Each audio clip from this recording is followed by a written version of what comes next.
Leonardo da Vinci by Walter Isaacson. Picture this for a second. You're 30 years old, bursting with talent and brilliance, but somehow you still haven't quite broken through. You're hunting for a new gig, dreaming of a fresh start in a new city. So you do what any ambitious person would do. You write a cover letter to the most powerful guy you can find, a duke, a ruler, someone who can change everything. And in this letter, you go all in on your engineering credentials. You tell him you can design bridges that enemies could never destroy, that you know the secrets of redirecting entire rivers. You mention your invention of cannons that rain hell like a hailstorm, and these incredible armored vehicles, basically tanks, that can bulldoze through enemy forces. 10 full paragraphs of military genius and engineering wizardry. Then, almost like you forgot something, you toss in one final line at the very end. You write, "Oh, and by the way, I can pretty much do anything when it comes to painting." The guy who wrote that letter? Leonardo da Vinci. And yes, turns out he could do anything when it came to painting. He went on to create the two most recognizable paintings on planet Earth, The Last Supper and the Mona Lisa. But here's the thing. In his own mind, painting was just one color in his palette. He saw himself as a scientist, an engineer, a professional wonderer who never stopped asking questions. Today, we're jumping into Walter Isaacson's brilliant biography, Leonardo da Vinci. This isn't your typical dusty art history lecture. This is the story of a mind that danced with the universe itself, a mind that laughed at boundaries and refused to be labeled.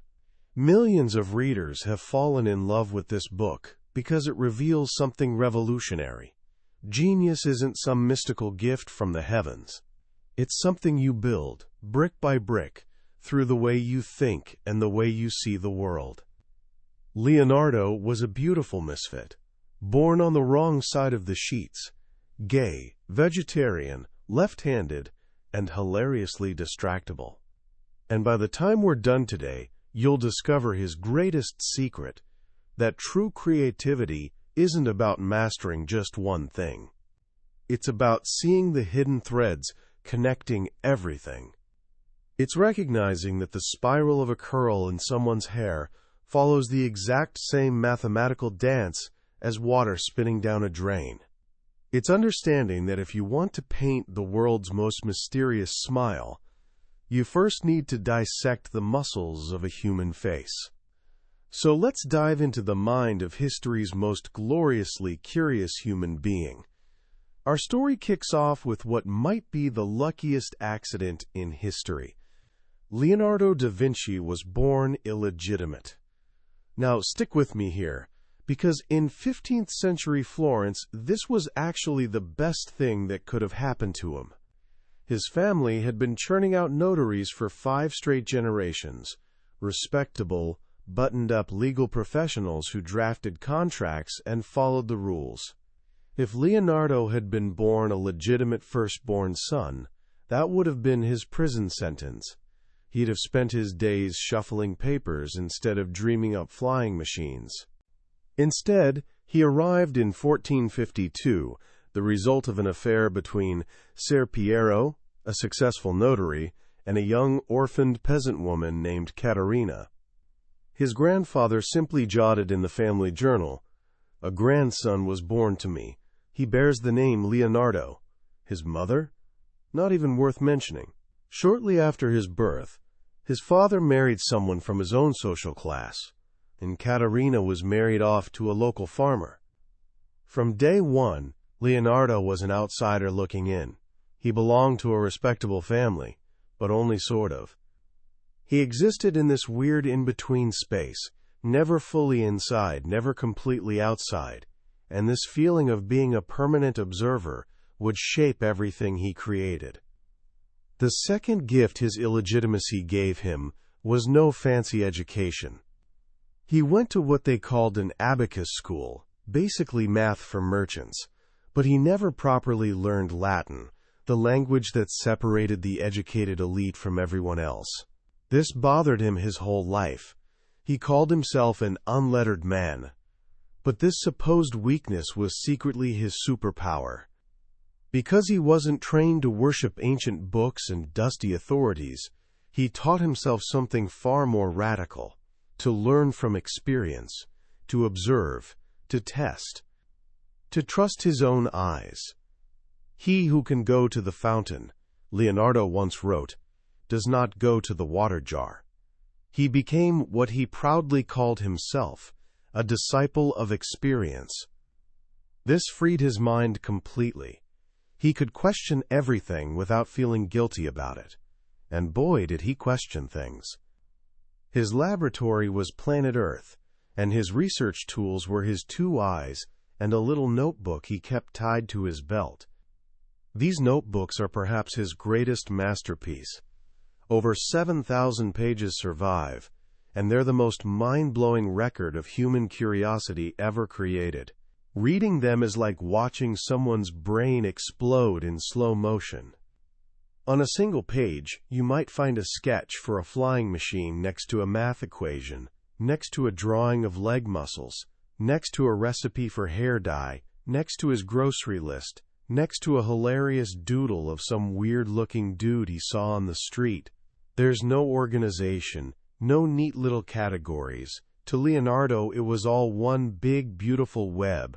Art was science. Science was art. Everything connected to everything else. His to-do lists are legendary. They weren't filled with pick up dry cleaning or call mom. They were lists of burning questions. Get the master of arithmetic to show you how to square a triangle. Ask Giannino the Bombardier about how the Tower of Ferrara is walled. He wanted to know how people walked on ice in Flanders. His curiosity had no off switch. And then there's this entry that perfectly captures who he was. Describe the tongue of the woodpecker. Just sit with that for a second. Who wakes up one day and thinks, you know what I absolutely need to know? What does a woodpecker's tongue look like? How would you even figure that out? He didn't need this information for a painting commission. He needed it because he was Leonardo, and the world was an endless buffet of fascinating questions. This obsessive curiosity kicked into high gear around age 12, when his father brought him from the quiet countryside of Vinci to the buzzing energy of Florence. It was the perfect playground for a mind like his. Florence in the 1400s was basically the Silicon Valley of the Renaissance, a place where art, technology, and business were all tangled up together. Architects learned perspective from painters. Silkmakers teamed up with gold beaters to invent new fabrics. Woodcarvers and engineers collaborated on mind-blowing theatrical machinery for public festivals. Leonardo's father got him an apprenticeship with Andrea del Verrocchio, who ran one of the hottest creative workshops in the city. This wasn't just an art studio. It was a creativity factory. One day they'd be sculpting bronze statues, the next designing festival banners, and the day after that studying anatomy and mechanics. This is where Leonardo really sharpened his ability to see. One of the core training exercises was drawing drapery, the folds in cloth. He'd shape little figures in clay, drape them with cloth soaked in plaster, and then spend hours drawing how light and shadow played across every fold. This seemingly boring exercise taught him one of his most powerful secrets. He realized the key to making a flat surface look three-dimensional wasn't drawing lines. It was mastering light and shadow. He called this chiaroscuro, Italian for light-dark. Then he took it even further. He noticed that in real life, objects don't have sharp, crisp outlines. Their edges are soft, blurry, bleeding into each other. So he invented a technique to capture this, which he called sfumato, meaning smoked. He learned to paint without hard lines, blending colors and shadows like smoke dissolving into air. This is why the Mona Lisa's smile is so maddeningly elusive. You see it, but you can't quite catch it. It's always shifting, always moving. His talent announced itself immediately. Legend has it that Verrocchio was working on a painting called The Baptism of Christ, and he let his young apprentice paint one of the angels. Leonardo's angel was so luminous, so impossibly alive, that it made Verrocchio's own work look stiff and lifeless by comparison. The biographer Giorgio Vasari tells us that Verrocchio was so humbled, he put down his paintbrush and never painted again. Whether that's completely true or not, it captures something real. A new force had arrived. But even as his artistic skills exploded, Leonardo's mind refused to stay in one lane. His curiosity pulled him in every direction at once. He never saw a wall between art and science. His scientific explorations fed directly into his art. He dissected cadavers to understand the muscles that move lips, then painted the world's most famous smile. He studied the mathematics of optics to understand how light strikes the eye, then created magical illusions of perspective in The Last Supper. Around 1482, at age 30, he decided Florence wasn't big enough for him anymore. He felt underappreciated. He wanted a patron who'd support not just his painting, but his wild engineering and scientific dreams. He set his sights on Milan, ruled by the powerful Duke Ludovico Sforza. This is when he wrote that famous letter, the one where he sold himself as a military engineer first, artist second. Most of the weapons and machines he bragged about existed only in his imagination and his notebooks. But what an imagination! His notebooks from this period overflow with fantastical and terrifying war machines. He drew scythed chariots with spinning blades on the wheels, designed to slice through soldiers like a demonic lawnmower. His drawings are so vivid you can practically hear the screams. Bodies cut in half, legs scattered across battlefields. He designed a giant crossbow 80 feet wide that had to be rolled on a carriage. And he sketched an armored tank, a turtle-like vehicle, powered by 8 men cranking gears inside, with cannons sticking out in every direction. These inventions lived in that sweet spot between brilliance and fantasy. He loved dancing on the edge between what was real and what was imagined. While everyone else saw limits, he saw possibilities. His first role in Milan wasn't designing weapons, though. It was being a court entertainer. He became the guy who produced pageants and theatrical shows. He designed elaborate costumes, built stage machinery that made planets spin and angels fly, and even composed music, performing it on a silver lyre he'd crafted in the shape of a horse's skull. This might sound like a waste of his genius, but it's where he really learned to merge art and engineering. He loved creating illusions, making the impossible feel real. And this theatrical experience deeply influenced his painting. The Last Supper, with its dramatic staging and exaggerated gestures, feels like a perfectly choreographed scene from a play. During his 17 years in Milan, Leonardo's intellectual passions went into overdrive.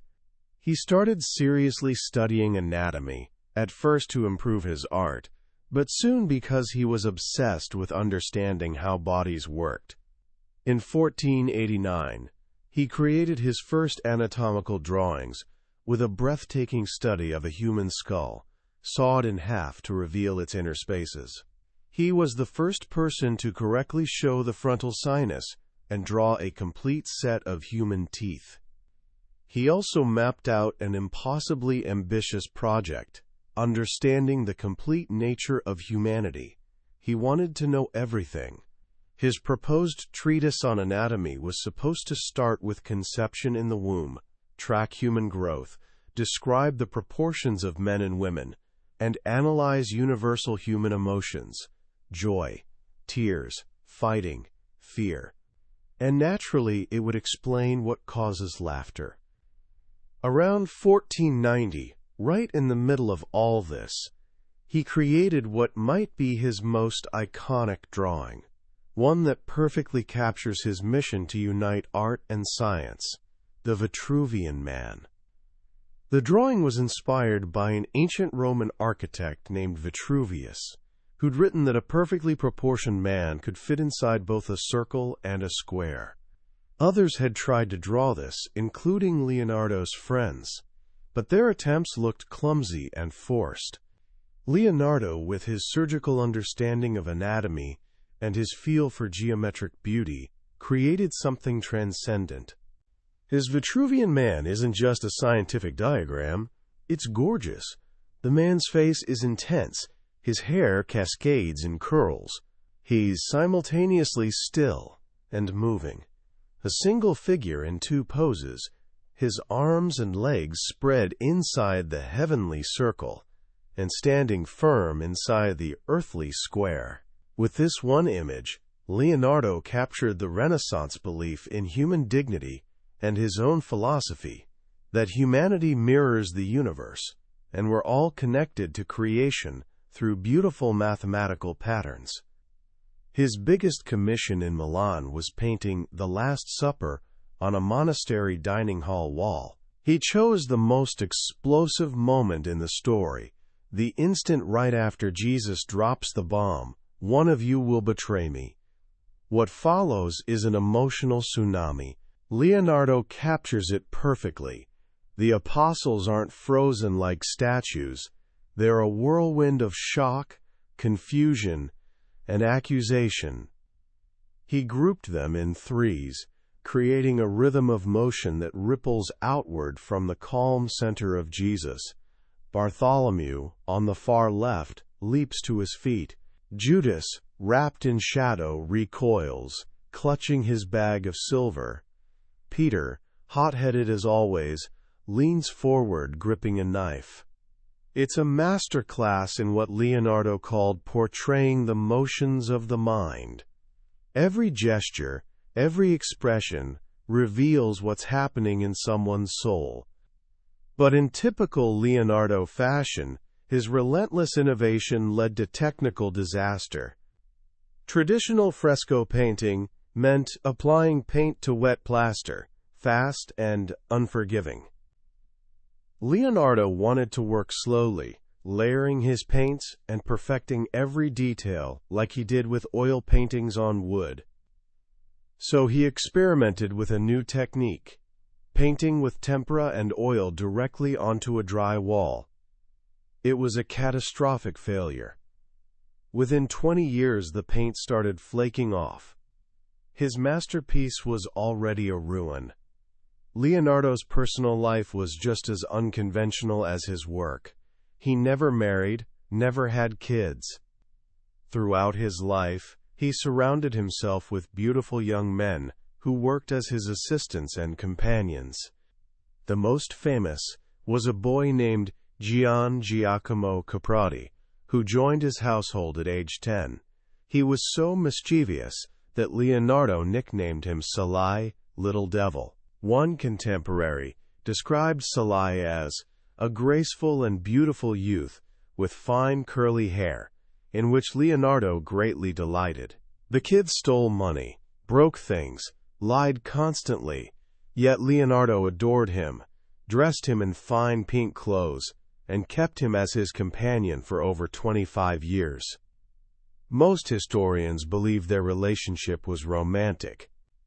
Leonardo's notebooks are filled with paired sketches, a craggy old warrior facing off against a beautiful androgynous boy with curls. These two faces, masculine and feminine, have been seen as symbols of the two sides of Leonardo's own nature. The boy often looks like Salai, with his soft features, full lips, and that hint of mysterious smile that would become Leonardo's signature. In 1499, the French army invaded Milan, and Leonardo's patron had to flee. His 17 years in the city ended abruptly. French archers used his giant clay model for the horse monument as target practice and destroyed it. He eventually returned to Florence in 1500, now a celebrated master. But he found himself in the shadow of a brilliant and difficult young rival, Michelangelo. The two men were complete opposites. Leonardo was handsome, elegant, charming, famous for his beautiful rose-colored tunics. Michelangelo was intense, disheveled, notoriously grumpy. Leonardo was a skeptic, a man of science. Michelangelo was deeply religious and tormented. Leonardo was gay and comfortable with it. Michelangelo was gay but anguished about it. Vasari tells a story of Michelangelo publicly insulting Leonardo in the streets of Florence, mocking him for his failure to finish the great horse monument in Milan. There was, as he put it, a very great disdain between them. This rivalry exploded when they were commissioned to paint two enormous battle murals on opposite walls of Florence's great council hall. It was a direct competition, a public showdown between the two greatest artists alive. Leonardo chose to paint the Battle of Anghiari, focusing on a chaotic, savage clash of men and horses fighting over a battle standard. His preparatory drawings are pure adrenaline, horses biting and kicking, eyes wild with fury, soldiers screaming, faces twisted in what he called most beastly madness. He wanted to capture both the terrifying brutality and the thrilling energy of war. Michelangelo, staying true to his obsessions, chose a completely different scene for his Battle of Cassina. Instead of combat chaos, he depicted Florentine soldiers surprised by an alarm while bathing in a river. His painting was basically an excuse to do what he did best: paint muscular, heroic male nudes in powerful, twisting poses. Leonardo was not impressed. He mocked Michelangelo's style, saying his figures looked like a sack of walnuts rather than the human form. He believed Michelangelo painted like a sculptor, obsessed with lines and form, missing the subtle magic of light, color, and atmosphere that made paintings truly alive. In the end, neither masterpiece was ever finished. Michelangelo got called to Rome by the Pope, and Leonardo, once again, struggled with a disastrous technical experiment. Trying to use his slow-drying oil paints on the wall, he created a mixture that wouldn't stick. The paint ran and peeled. He abandoned the project. The great artistic duel ended in a draw, with the rest of us as the losers. It was during this period in Florence, around 1503, that Leonardo started a small portrait of a local silk merchant's wife. Her name was Lisa del Giocondo. The painting would become known as the Mona Lisa. He worked on it for the rest of his life. For 16 years, he carried that small poplar panel wherever he went, to Milan, to Rome, finally to France. He never delivered it to the guy who commissioned it. It became a personal obsession, a laboratory for all his ideas about art, science, and what it means to be human. The Mona Lisa is the culmination of everything Leonardo ever learned. His scientific understanding of geology lives in the fantastical, ancient landscape behind her, a world of jagged rocks and winding rivers that seems to flow right into her body, connecting human flesh to the earth itself. His decades studying optics show up in how light falls on her face, and in the almost invisible veil covering her hair, so transparent you can barely see it. It's a reminder of his belief that we always see the world through a kind of veil, that reality is never quite as sharp as we think. And then, of course, there's the smile. It's the most famous smile in history precisely because you can't pin it down. It flickers. It seems to change as you look at it. 1 second she seems serene, the next subtly sad, then faintly amused. This isn't an accident. It's deliberate scientific and artistic genius. Leonardo knew from his optic studies that our eyes see things differently depending on whether we look directly or peripherally. The center of our retina catches detail, while the outer parts pick up shadows better. When you look directly at Mona Lisa's mouth, your eyes catch the fine details, and the smile seems to vanish.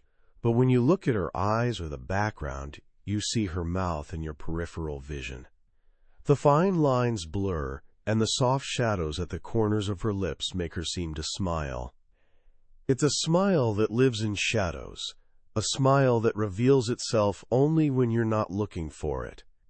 It's a profound statement about human emotion itself, always a little elusive, always mysterious, always veiled. In 1516, at age 64, Leonardo received an invitation from the young king of France, Francis I. The king was obsessed with Italian culture and wanted to import the Renaissance. He offered Leonardo a title, first painter, engineer, and architect to the king. More importantly, he offered him a comfortable home, generous pay, and the one thing Leonardo had been searching for his whole life, a patron who valued his mind more than his output. Leonardo packed his bags one last time. He crossed the Alps into France, bringing his notebooks, his assistants, and 3 paintings he'd been working on for years and refused to part with: Saint John the Baptist, the Virgin and Child with Saint Anne, and the Mona Lisa. The king gave him a beautiful manor house called Clos Lucé, connected by an underground tunnel to the royal chateau. He didn't ask Leonardo to paint. He just wanted to talk with him. As Francis later told someone, there has never been another man born in this world who knew as much as Leonardo. He was truly a great philosopher. In these final years, Leonardo's mind didn't slow down. He designed a new royal palace and an entire ideal city. He planned elaborate pageants. He organized his notes. And he drew. His final series of drawings show a terrifying, apocalyptic flood. They're a vortex of swirling water and wind, a chaotic storm destroying the world. These drawings are the dark conclusion of his lifelong obsession with water. The gentle ripples of the Arno River from his first landscape drawing had become a furious, destructive torrent. They're powerful, frightening, deeply personal.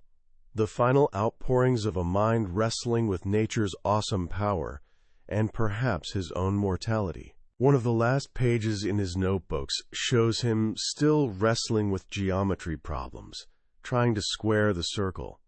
Then, in the middle of a calculation, he stops. He writes a final sentence in his elegant mirror script, Perché la minestra si fredda, because the soup is getting cold. And with that, the pen of history's most curious man falls silent. He died on May 2nd, 1519, at age 67.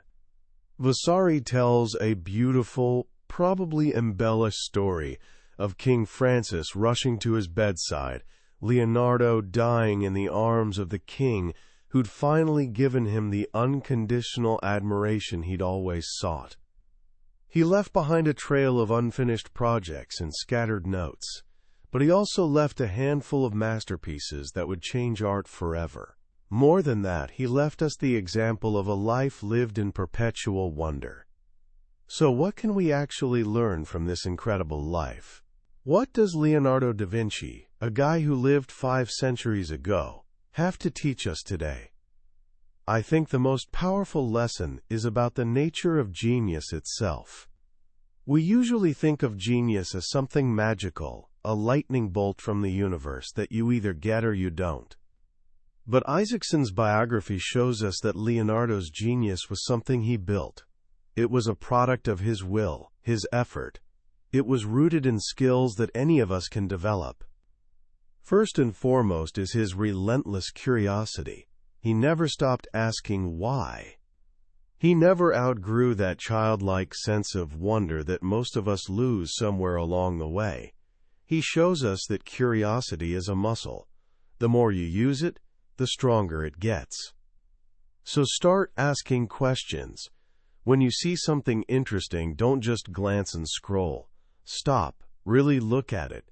Ask yourself how it works. Go down the rabbit hole. It might not lead to a scientific breakthrough, but it'll make your life infinitely richer. Second, he teaches us to really observe. Leonardo's superpower was his ability to truly see the world. He didn't just look, he observed. He noticed the subtle way light falls on cloth, how a bird's wings move differently on the upstroke versus the downstroke, the tiny muscles that pull at the corner of a mouth to create a smile. We live in a world of constant distraction, where we're encouraged to scroll past everything. Leonardo's life is a wake-up call to slow down. Put away the phone and just look. Really see the patterns in tree leaves, or how water swirls in a bowl. That's where the world's beauty reveals itself. And finally, he shows us the magic of blurring lines. Leonardo refused to be put in a box. He didn't see walls between art and science, between reality and fantasy. To him, they were all part of the same beautiful, interconnected web. He understood that the greatest creativity happens at intersections, where different ideas collide. In our world that pushes us to specialize more and more, Leonardo's example reminds us to be polymaths, have diverse interests, read about history and science and art and poetry, learn new skills. Because you never know where the next great connection will come from. His life wasn't perfect. He was a champion procrastinator. He left a trail of unfinished projects. He could be moody and difficult. But even his flaws are inspiring. They make him human. They show us that genius isn't about being flawless. It's about having a passion so intense it sometimes trips over itself. That was the book summary of Leonardo da Vinci by Walter Isaacson.